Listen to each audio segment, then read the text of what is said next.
I promise I'll give you a tip next time.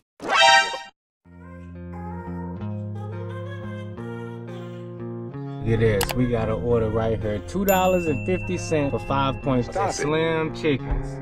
So, why would somebody order slim chickens from 5 miles away and not put a tip on there? Well, you know what? We gonna find out. It ain't nothing worse than a customer who don't put a tip on their food for delivery. Delivery drivers make 70 to 80% of their money on tips. That means when we deliver orders that don't have tips on them, not one only is the customer getting their food for free, but a lot of times it actually ended up costing us, the delivery drivers, money. So in today's video, we're gonna be confronting this no-tip customer.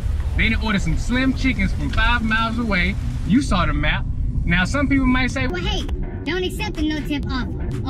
Or hey trader, why would you even accept the offer? Just go ahead and decline it. Well, you know what? Somebody gotta accept it eventually, and these customers can't keep getting away with ordering this food and not tipping. And I know some people might say, well, hey, they just gonna do it again. And you know what? That's very well may be true. But you know what? They don't expect somebody to confront them about not tipping. And they need to understand that when they do that, they're actually hurting somebody, and they don't make the money that they need to make, and they're hurting the overall delivery driver community. The gig app community does not fare well with no tip orders. We would all be better off if it was a way for them not even to bag out the tip, but it still is allowed for some reason. So therefore, I take it upon myself to confront these people and at least get their side of the story, because I'm here to tell you, we don't make no money on these orders, so it's got to stop. We got our no-tip order picked up.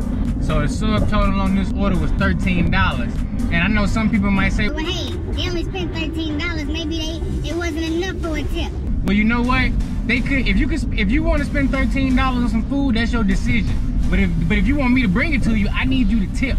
Otherwise, pick it up yourself or make a sandwich. Now, we're gonna deliver this food to them for free, basically. But then we're gonna ask them, hey, why is there no tip on her? And we're gonna confront them.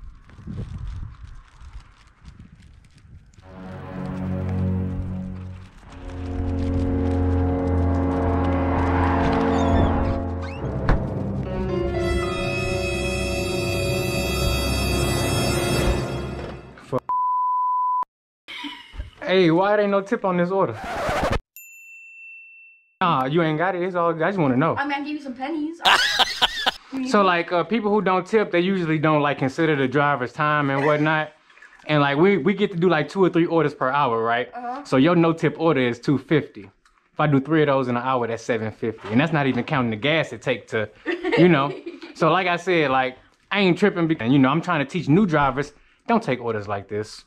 Cause you know, most of the time the non-tippers don't care about us, and it's all good. I'm not tripping. You guys, I swear, I just don't got enough money for it all that. And look, it's all good, but you know, I say if you ain't got enough money, you know, DoorDash is a privilege, you know, thing. It ain't like, go get it, you know, if you can't. And if you ain't got enough money, order a little less and tip your driver, because they go in there to get it. They wait in line, they bring it to you, ring the doorbell, don't leave it outside. You know, they don't take a picture and drive off with it. They bring it to you, tie the bag up, make sure it's good, throw the straw in there for you. You know what I'm saying? I promise I'll give you a tip next time. Don't give me a tip, because I'm good get a next driver a tip. I ain't tripping. You know what I'm saying? Yes, sir. Yes, sir. Yes, sir. Yes, sir. Yes, sir. Yes, sir. Yes, sir.